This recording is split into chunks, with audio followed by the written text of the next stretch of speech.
Hello world, this is Stefan of Lendrigan Games. I'm currently making a roguelike role-playing game based off of Castle of the Winds. If you're part of the 99% of Earth that doesn't know that game, check out the links in the description and play it. It's one of the most newcomer-friendly roguelikes you can find. Thanks goes especially to DW Terminator for spreading the word on how to get it running on modern systems.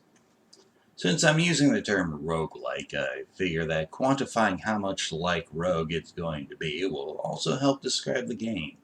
So if you're not a hardcore roguelike aficionado, say hello to the Berlin interpretation. Random dungeon generation. Of course. I don't have any personal opinion on the mechanic, but Castle of the Winds did it, so I'm doing it. Permadeath. Not really. I'll likely include a hardcore mode down the line, but I'm not particularly fond of permadeath. However, creating incentives to let characters stay dead is still on the table. Non-modal, or able to do any action at any time. Yes, I do plan to let the player character attack merchants and talk to bandits. The keys for pick stuff up and go downstairs already have an effect if there's no stairs and nothing to pick up. Why you'd want to is a question for the player to answer. Interconnected systems.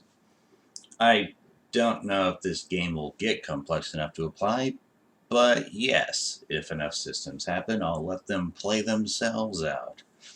Myself, I get more enjoyment from systems-based games than from narrative-driven ones, so letting systems interact with each other will be given higher priority than curating the player experience. Resource management. Not really. I'm not terribly fond of the survival mechanics, so I highly doubt I'll put a hunger meter or anything like that into this. If stamina and magic management counts, though, then sure. Hack and slash focus without peaceful options. Mostly.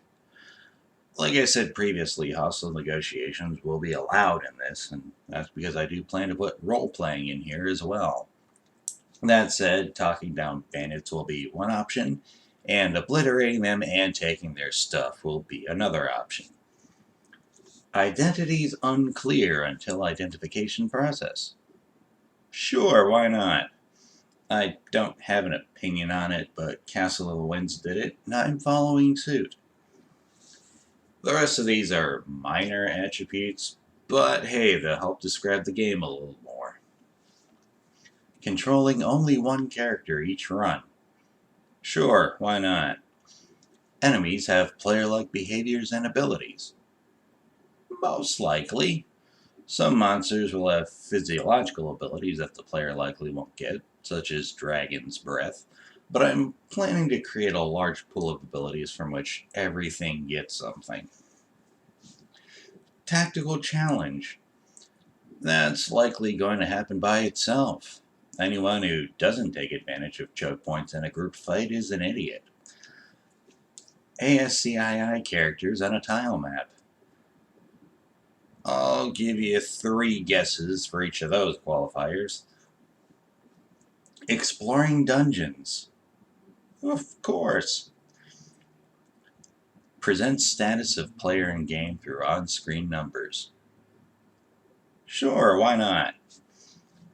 On a side note, I've seen at least a few attempts at recreating Castle of the Winds from scratch. Unfortunately, because Rick Sada didn't know his game would become a cult classic, the source code didn't get preserved. That actually happened to a lot of games from the 1970s and 80s, and for the exact same reason. Further misfortune is that none of the recreations have succeeded or even been completed. I feel somewhat like I'm one more traveler on that doomed path, but because I'm making a game similar to Castle of the Winds and not one exactly like it, I don't have the albatross of perfect replication while blind around my neck. Of course, that's not to say I'm doing any better than the programmers who gave up. Were I trying to one-to-one replication, I'd already be long dead in the water.